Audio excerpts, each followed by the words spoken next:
Jamaah, oh jamaah. Alhamdulillah. Alhamdulillahirrabbilalamin. Kembali lagi di Islami Twinda, jamaah Islami Twinda dan rahmati Allah yang baru bergabung. Kita ingatkan lagi hari ini kita sedang membahas tentang tema yang luar biasa. 9 amalan perontok dosa. Sudah 3 tadi yang dibahas sama guru-guru kita. Yang pertama adalah membaca zikir khusus ketika kita berbaring di kasur pada saat kita mau tidur. Yang kedua adalah memandikan jenazah. Dan yang ketiga membacakan kalimat tahlil. Masya Allah, Alhamdulillah. Dan sebelum kita masuk yang keempat, sama-sama kita lihat terlebih dahulu tayangan yang berikut ini. Membaca amin. Setelah membaca Al-Fatihah ketika sholat, imam, makmum, maupun orang yang sholat sendirian disyariatkan membaca amin. Karena bacaan amin merupakan sebab terkabulnya doa yang terkandung dalam surat Al-Fatihah. Nabi SAW bersabda, ucapkan amin, niscaya Allah akan mengabulkan permohonanmu. Hadis riwayat Muslim. Kata amin artinya kabulkanlah. Kesalahan dalam membacanya bisa menyebabkan kesalahan arti. Nabi SAW membaca amin dengan suara keras dan dipanjangkan. Cara membaca amin. A. Dibaca sepanjang 2 harokat, sebagaimana membaca mad badal. Min dibaca panjang sekitar 6 harokat, sebagaimana membaca mad arid lisukun. Masya Allah, luar biasa ya. Ini simple banget tadi kita dengar videonya. Maksudnya kita lihat tayangannya bahwa baca amin ini ternyata maknanya luar biasa. Nah, bicara masalah tentang perontok dosa yang keempat nih Ustadz Syam. Ya, ini kan banyak yang mempermasalahkan. Usahakan Ustadz Sam bacaan aminnya dipraktekkan sama Mas Pandi ya. Bukan gini Ustadz Syam, karena kan bicara masalah amin ini kan kalau orang tua saya bilang tergantung hati. Kalau misalnya kita lagi baca tahlil, amin kelamaan. Kadang-kadang amin, orang baca doa yang cepat amin gitu ya kan. Bener gak Bib? Ini bener ya? Bener, nah ini bener. bagaimana sebenarnya nih melafazkan kata amin gitu ya kan. Untuk Ya. bisa menggugurkan dosa kita. Mohon izin, tafadhol Ustadz Syam. Siap, baik. Bismillahirrahmanirrahim. Tabi guruku Ustaz Maulana, Habib Abdullah, Mas Fadli, serta guru-guru kami dimuliakan Allah Subhanahu wa taala. Maka amalan perontok dosa yang keempat adalah membaca amin ketika sholat berjamaah. Maka syarat yang pertama sholat berjamaah dulu. Yang kedua, karena kita membaca amin di mana? Walaupun sholat sendirian, baca amin juga. Tapi yang disyariatkan adalah kata Nabi SAW, "Idza ammanal imam fa'aminu." Ketika imam membaca amin, maka beramin juga lah kalian. Berarti kita sholat berjamaah. Maka ketika engkau membaca amin bersamaan dengan para malaikat, maka ghufira lahu ma taqaddama min dzambi. Maka Allah mengampuni dosa-dosanya yang telah lalu. Hadis riwayat muttafaqun alaih. Maka subhanallah cukup dengan membaca amin ketika sholat berjamaah bersamaan dengan imam, bersamaan dengan para malaikat, maka itu diampuni dosa-dosanya. Ada pertanyaan, Ustadz kok bersamaan dengan imam? Satu-satunya amalan yang disyariatkan bersamaan dengan imam itu adalah membaca amin. Kalau yang lain tidak boleh bersamaan dengan imam. Imam baru Allahu Akbar. Tunggu imamnya selesai takbiratul ihram baru kita Allahu Akbar. Imam ruku, Allahu Akbar. Tunggu imamnya ruku dulu baru kita ikutan ruku. Kenapa? Karena kalau kita bersamaan takutnya, khawatirnya kita mendahului imam. Kecuali amin. Kalau amin diusahakan semaksimal mungkin bersamaan dengan imam.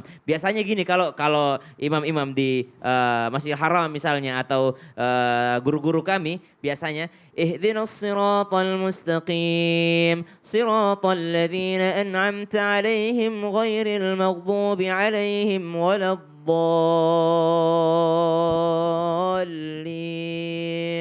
Amin. Nah itu imamnya duluan, kita baru selesai nih. Gak apa-apa, karena imamnya butuh waktu untuk tarik nafas lagi. Saya dulu di pesantren berlomba-lomba kita. Amin. Iya benar tuh. Maka subhanallah. Kalau di Indonesia emang ciri khasnya. Nah sekarang membacanya kata Mas Fadli tadi, kata Ustadz Maulana, cara bacanya. Di Indonesia lumrah kita.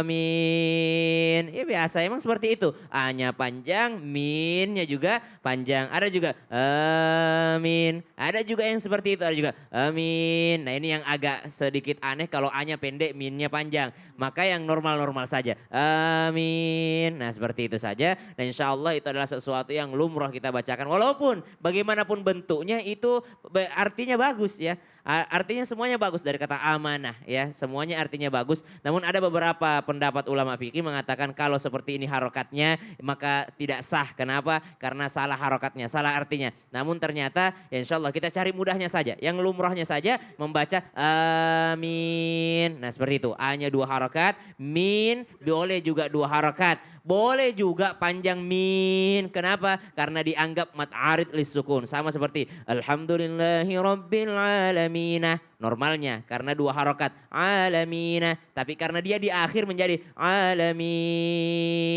Panjang dia. Sama dengan aminah. Harusnya. Tapi karena di akhir dia menjadi amin. Mad arid lis-sukun. Maka ketika kita membaca bersamaan dengan aminnya para malaikat. Maka 1, dikabulkan permintaannya. 2, diampuni dosa-dosanya. Amin. Subhanallah. Dan ini hikmahnya bagaimana kita selalu menjaga diri kita agar sholat berjamaah, agar sholat bersama dengan keluarga kita, agar kita tidak sholat sendirian. Insya Allah doakan. Kalau belum bisa ke masjid, insya Allah doakan supaya bisa berjamaah di rumahnya dengan bersama dengan keluarganya. Amin. Masya Allah. Terima kasih banyak Ustadz Syam. Siap. Masya Allah ya. Ini amalannya simpel-simpel tapi Masya Allah efeknya luar biasa. Kita masuk ke amalan yang berikutnya. Amalan yang kelima ini katanya berkaitan juga dengan gerakan sholat. Kalau tadi kan bacaan sholat nih maksudnya amirnya gitu ya. Nah sekarang gerakannya. Nah ini jamaah yang di rumah juga perlu paham nih. Ternyata dalam gerakan tertentu ini kita baca sesuatu ternyata bisa menggugurkan dosa-dosa kita. Mohon izin Ustadz Maulana kasih dong kita ilmunya. Aku langsung ya. Iya siap. Izin Habib, izin Ustaz Sam. Jamaah! Yeay. Oh jamaah! Yeay. Alhamdulillah. Ada 30 malaikat berebutan, berlomba-lomba. Berlomba-lomba. Enggak begini juga sih gayanya. Gitu juga. Biasa aja malaikat soalnya woles. Woles ya. Tapi saya aja bergerakannya. Biar kurus kan. Ada 30 malaikat berlomba-lomba. Untuk apa? Untuk mencatat amalan orang yang membaca doa ketika gerakan tersebut. Apa tuh? Mau tahu? Mau dong. Mau tahu? Mau. Mau tahu yang di rumah? Ketika melakukan ittidal. Bangkit dari ruku. Samiallahu liman hamidah. Ya Allah, suara saya jelek Bagus banget. banget ya luar biasa. Agak serak-serak gitu gimana gitu. Biasanya sami Allah liman hamidahnya biasa aja Ustaz. Yang Iya. ininya Rabbana Oh, iya. lakal hamda ya. Iya, iya. Sami Allah. Samiallahu. Coba Ustaz Sam yang Sami bicara. Allahu liman hamidah. Rabbana lakal hamd. Jelek banget suara saya. Coba Makanya aku bilang. turunin dulu nadanya Iya, sedikit. oh iya, 1, Ya, 2, 3. coba Ustadz Sam udah rendah tadi. Sami Allahu liman hamidah. Rabbana lakal hamd. Masya Allah, keren. Itu doang Ustadz, yang itu maksudnya bacaannya. Ketika imannya berkata Imam. Ya imamnya berkata Sami Allah liman hamidah, maka Rabbana lakal hamd. Kalimat Rabbana walakal hamdu ini itu yang diperebutkan para malaikat. Lalu diampunilah dosa-dosa kita. Amin. Mencatat untuk apa? 30 malaikat ini berlomba untuk mencatat untuk pengampunan dosa kita. Makanya jangan sampai meninggalkan bacaan ini ketika ittidal. Nah kalau begitu lalu gimana? Ingat hati-hati buat kita semua. Jangan sampai kita menyepelekan. Hanya sekadar sami Allah liman hamidah. Tapi kita meninggalkan sesuatu yang luar biasa. Ternyata ini bisa menggugurkan dosa kita. Ketika sosok hamba Allah itu memuji Allah, maka pada saat itu pun diampuni dosanya. Sama redaksi dari tausiah Ustaz Sam tadi sebelumnya, bahwa memang ada beberapa bacaan. Tapi kalau saya bacaannya pilihan. Mau enggak? Mau. Rabbana lakal hamd, Allahumma Rabbana lakal hamd. Kemudian ada Oh minum ada dulu beberapa. Ustadz, bentar ambil minum dulu kali ya. Enggak. Oh, enggak enak usah. aja. Yang pertama Rabbana lakal hamd. Iya, iya. Kedua Rabbana walakal hamdu milhus samawati wal ard wa milhu ma syi'ta min syai'in ba'du. Kemudian yang ketiga Allahumma Rabbana lakal hamdu. Kemudian yang keempat adalah yakni Allahumma Rabbana walakal hamdu milu samawati wal ard wa milu ma syi'ta min syai'in ba'du. Rabbana walakal hamdu amdan kasiran tayyiban mubarakan fi. Jadi ada beberapa sebenarnya. Jangan sampai kita meninggalkan. Betul. Karena di sini isiannya luar biasa. Benar. Aduh. Cuma saya mau ada pertanyaan Ustadz Syam satu aja. Apa Itu itu? di masjidnya Ustadz Betul. Maulana imamnya namanya Iman kali ya? Kan sering banget imamnya jadi Iman. Oh kita orang Bugis begitu. Oh gitu. Karena kita Oh, bilangnya, kirain imamnya Pak- namanya Iman. Pak Jadi ingatnya Imam, Iman kita terus. biasanya Imang, Oh, NG. Iman. Jadi beda-beda namanya ya. Iya. Oke, terima kasih banyak Masya Ya Allah. Jazakallah khair Ustadz Maulana. Komplain aja dia. Kita lanjut lagi. Ini buat jamaah Islam Tinda yang ada di rumah nih Masya Allah luar biasa ya. Ternyata banyak juga pertanyaan yang masuk. Yang sekarang waktunya kita bacakan dan insya Allah langsung dijawab sama guru-guru kita. Di segmen Tanya Dong Ustadz. Kami semua tanya dong Ustadz. Assalamualaikum warahmatullahi wabarakatuh dari Instagram hamba Allah. Ya mau tanya Pak Ustadz, bagaimana jika dosa syirik? Apakah masih bisa diampuni? Karena dulu aku sering kedukun bukan kedukung. Kedukun, tapi sekarang aku sudah insyaf. Betul-betul menyesal Ustadz. Apa yang aku lakukan dulu? Jawab Ustadz Syam, mohon izin. Waalaikumsalam warahmatullahi wabarakatuh. Siapa yang mendatangi peramal maka tidak diterima ibadahnya, sholatnya 40 hari. Baru datang, belum nanya. Baru datang aja udah nggak diterima, udah di-banned ibadahnya. Segitunya tuh ya? Segitunya ya. Tapi subhanallah tidak ada dosa yang tidak diampuni oleh Allah Subhanahu Wa Taala. Kata penanya tadi, hari ini saya sudah insyaf, saya sudah kembali, saya sudah bertaubat. Apakah dosa saya diampuni? Karena ada ayat berbunyi begini, Innallaha la yaghfiru ay yushraka bihi wa yaghfiru ma duna dzalika liman yasha. Sungguh Allah mengampuni semua dosa kecuali dosa syirik. Tapi ketika kita sudah kembali kepada Allah Subhanahu Wa Taala, jangankan itu, orang yang murtad saja lalu kembali menjadi mu'allaf, maka Allah masih menerimanya. Padahal sudah benar-benar menduakan Tuhan. Tapi ini adalah bagian daripada kesyirikan. Kalau sudah benar-benar bertaubat, insya Allah, Allah mengampuni dosanya. Allah membukakan pintu rahmatnya. Pintu ampunan Allah jauh lebih luas dibandingkan dosa yang penanya miliki. Dibandingkan dosa yang Syam miliki. Maka kita senantiasa kembali kepada Allah Subhanahu Wa Taala. Masya Insya Allah diterima. Allah. Terima kasih banyak Ustadz Sama-sama, Mas Syam. Fadli. Ya, jadi sekalian buat jamaah Islam itu yang ada di rumah yang lagi nonton, yang pernah datang taubat. Jadi mudah-mudahan insya Allah diampuni segala dosa-dosanya. Amin. Kita masuk lagi ke pertanyaan berikutnya nih dari Instagram dari @sohib_uyus6.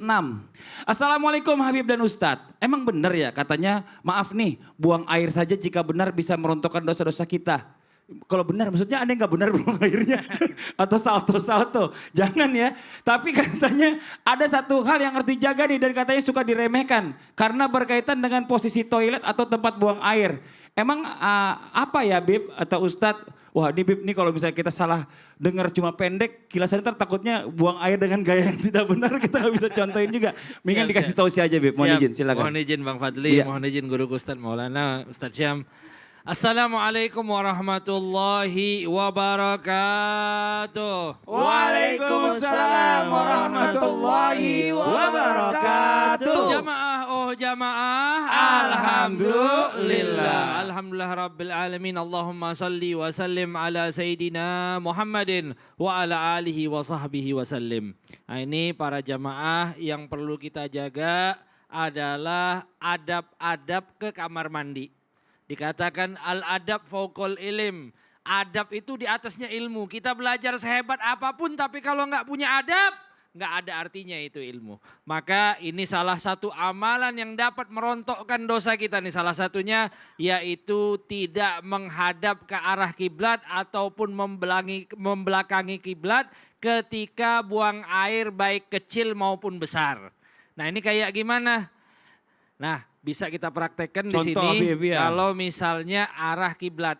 Tapi ini disebutkan lagi, saya ingin menjelaskan sedikit ibarah dari kitab Al-Muqaddimah Al-Hadramiyah.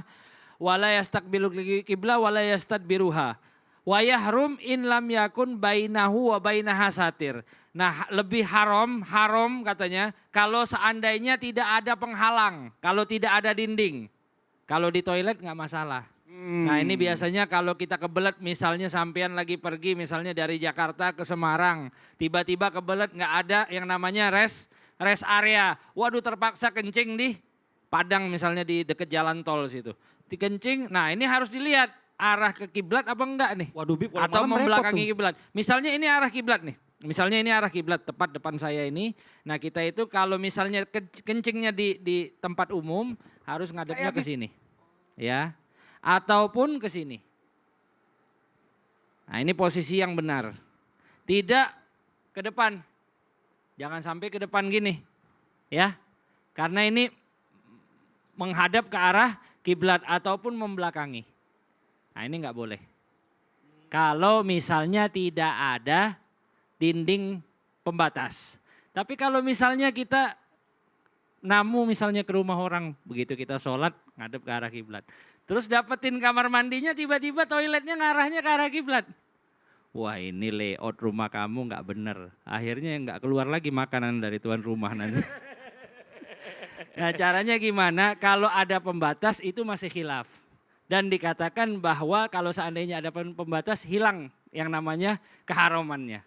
Kalau di dalam toilet, tapi subhanallah sekarang orang pada buang air kecil maupun besar semuanya di dalam toilet. Nah, ini tidak ada nilai keharamannya. Dan juga kalau ini untuk menjaga al-adab fauqul ilm, adab itu di atas daripada ilmu. Untuk hurujan minal khilaf, kita jangan sampai ibaratnya terlibat khilaf ini, pengen benar-benar ngamalin sunnah-sunnahnya Nabi Muhammad SAW.